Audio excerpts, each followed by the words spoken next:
The social and political climate is too unpredictable. If we set out on a long journey to Kiratpur, there is no telling what could happen.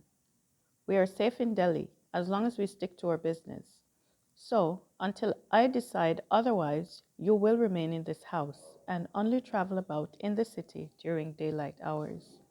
But how long? Until I say so, Ekant shouted. You really love to shout, don't you? I snapped. But Ekant didn't reply. He turned around and left the room. I looked to Daddy for support, but she just patted me on the shoulder. I agree with Ekant, dear. It is not safe, she said and walked off. I turned to Jazz, hoping she could see reason, but she only shrugged and disappeared into the kitchen. Now this I wasn't expecting. I quickly ran to the phone and dialed home. For sure my mother would find a way out for me. Mom, you have to help me. I cried into the phone as soon as she picked up. Isha, are you okay, child? What's wrong? I'm stuck, I yelled into the phone. Isha, calm down. Tell me, what has happened? Ikant says it's too dangerous to travel. Some attack on the Golden Temple. Why didn't you think of that, Mom, before sending me here? Oh, child, I was so caught up in the grief of your father that I was not watching the news when it happened. But these past few days, I have been seeing the sadness and frustration in the community here. It is a terrible, terrible thing that has. I know, I get it, Mom. I wasn't asking for a lecture on politics.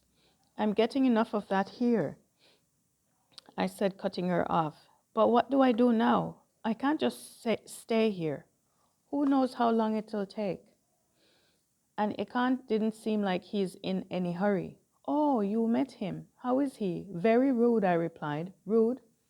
Oh, come on, Isha. Do not be so negative all the time. I am not being negative, Mom. He is rude. What does he look like? Actually, a lot like Dad, I muttered. I was quickly beginning to despise the fact that he resembled my father so much. Really? Oh, well then. You two must really look like brother and sister, right? Unfortunately, but who really cares? Stop changing the subject and let's solve my problem. I think I should come back home. I can come back to India and go to Kiratpur some other time. I mean, nothing is happening to Dad's ashes in that box. No, Isha, you cannot leave your journey incomplete. You made a promise. Besides, it will be a very bad omen if you leave. One cannot desert their journey to perform the last rites once they have already set out on it. You have to complete it, only then can you return. But, Mom, what am I going to do here? I've really had it with all of your bad omen talks. Everything is a bad omen for you, I snapped. Her reaction was more frustrating than Ikan's. We are talking about your father's soul, Isha.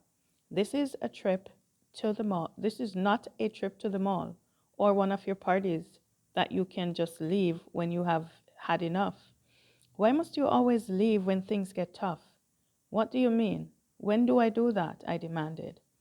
I hadn't been expecting her to attack me in return.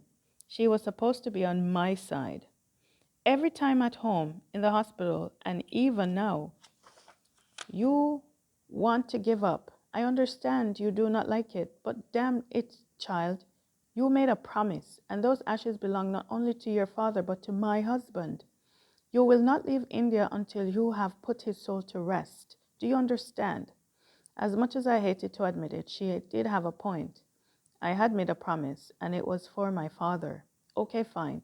Fine. I won't return until I take Dad's ashes to Kirtpur. That doesn't mean that I'm just going to wait around here forever for Ikan to finally decide he's not a coward. Just do not cause any trouble, please, she pleaded. Yeah, whatever. Isha, take care of yourself. I love you. Bye, Mom, I said, hanging up. So much for helping me. Now, I really was stuck. So, just a few things to point out.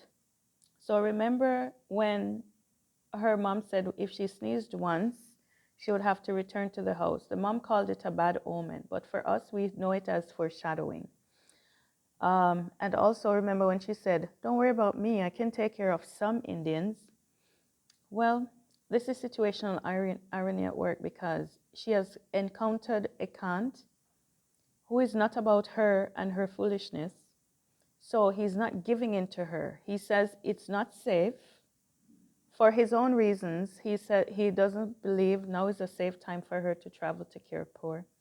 And he says she cannot go until he says so.